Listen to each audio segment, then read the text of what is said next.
Bienvenue donc dans cette nouvelle capsule qui va traiter des alcanes ramifiés. Alors, ce sont des alcanes donc dont au moins un carbone est relié à trois carbones. Ici, vous voyez donc linéaire et une ramification. Donc, on va, pour ce faire, pour les nommer, suivre un protocole bien précis pour ne pas se tromper. Tout d'abord, on va entourer la chaîne carbonée la plus grande. Voilà. Donc, cette chaîne carbonée la plus grande, en fait, possède ici 4 carbones. Donc ces 4 carbones vont donner le nom de butane. Voilà. Donc, ce qui ressemble à ce qu'on a vu sur les alcanes linéaires. Ensuite, qu'est-ce qu'on fait? On va numéroter ces carbones.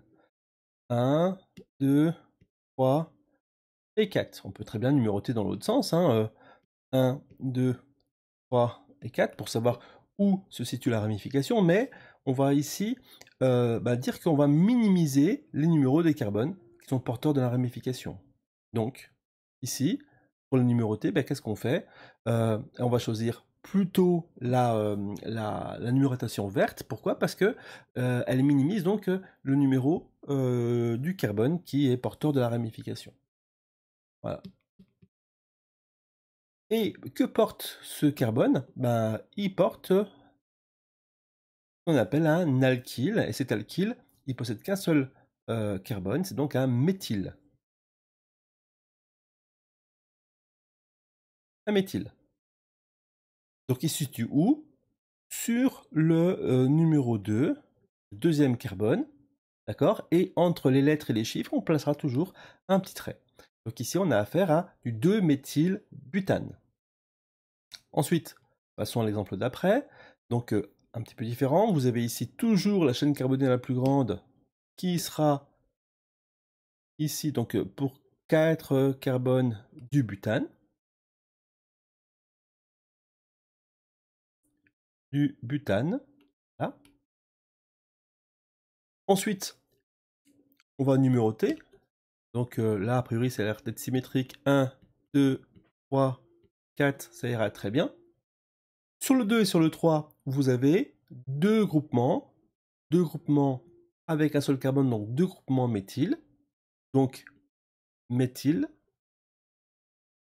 Il y en a deux, donc on va l'affecter du préfixe diméthyle, ça donc diméthyle, et diméthyle, ils sont situés où? Sur le deuxième et sur le troisième. Alors voilà, entre deux lettres, entre une lettre et un chiffre, il y aura un tiret, mais entre deux chiffres, il y aura une petite virgule. Ensuite, donc là, vous pouvez faire pause sur la capsule et essayer de le faire. Alors, maintenant, on va commencer donc. Attention, il y a un petit piège, évidemment. D'accord? Donc ce petit piège, c'est quoi? C'est qu'on serait tenté ici d'entourer, comme on l'a fait précédemment, ces 4 carbones. Or, ici, vous avez donc 4 carbones, donc butane, mais vous n'avez pas la chaîne la plus longue. La chaîne la plus longue, a priori, c'est une autre. Regardez, juste en dessous, si j'entoure cette chaîne-là, attention, c'est en piège classique, vous avez donc ici 5 carbones qui se suivent. Donc, 5 carbones, c'est donc un pentane. Ensuite, pentane, vous avez deux groupements alkyles, donc avec un seul carbone, donc deux groupements méthyle. Et pour savoir où ils sont situés, pareil, on va nommer ici, enfin numéroter 1, 2, 3, les carbones 4 et 5. De toute façon, toujours à minimiser, donc là, il n'y a pas de problème, c'est sur le 3, à minimiser toujours les nombres. Le numéro donc du carbone qui porte la ramification.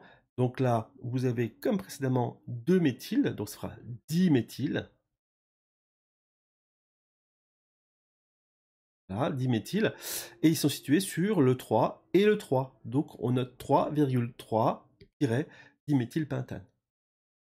Alors maintenant, ce qui pourrait vous demander en interro, c'est donc on peut nommer à partir de la formule développée l'alcane, mais on peut également, à partir de la formule développée, représenter la formule développée. Donc on y va pour la formule développée. Ici, 2,2-diméthylpropane. Alors qu'est-ce que je fais? Tout simplement, je vais construire ici le propane. Voilà. Donc le propane, c'est CH3,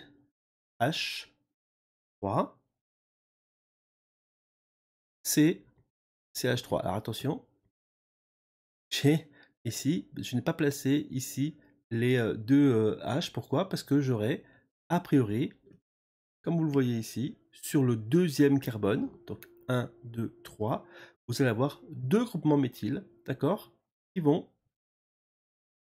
ici se placer. D'accord? On a bien du propane, donc du 2, 2, sur le deuxième, diméthylpropane. Donc vous pouvez toujours laisser passer la capsule, vous me faites sur pause et puis vous essayez de faire vous-même l'exercice. Ici donc l'éthylpentane, donc l'éthylpentane, hop, pentane. Donc pentane, combien de carbone? On en a 5. D'accord? Je mets que les carbones pour l'instant, puis on va réfléchir après. Voilà. Et donc sur le troisième carbone, 1, 2, 3, vous avez un groupement éthyle cette fois-ci. Donc éthyle, c'est 2 carbones. 1 et 2.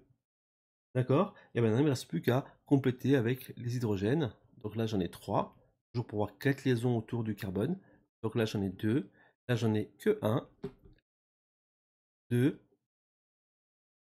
3 ici, 2 et 3. À chaque fois, vous avez le nombre d'hydrogènes, vous devez les rajouter, d'accord, pour que autour de chaque carbone, vous ayez toujours 8 électrons, d'accord, avec le l'octet, donc ici, toujours 4 liaisons.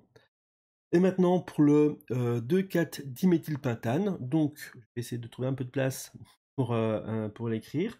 Vous avez toujours une base, donc pentane, d'accord, ici, le pentane, 5 carbones. Alors on y va. 1, 2, 3, 4 et 5. On peut les nommer, donc 1, 2, 3, 4 et 5. Donc sur le 2 et sur le 4, vous avez un groupement méthyle, du coup. Donc hop, C et C. Donc il ne reste plus qu'à compléter maintenant. Donc CH3, CH, CH2, CH, CH3, CH3 et CH3.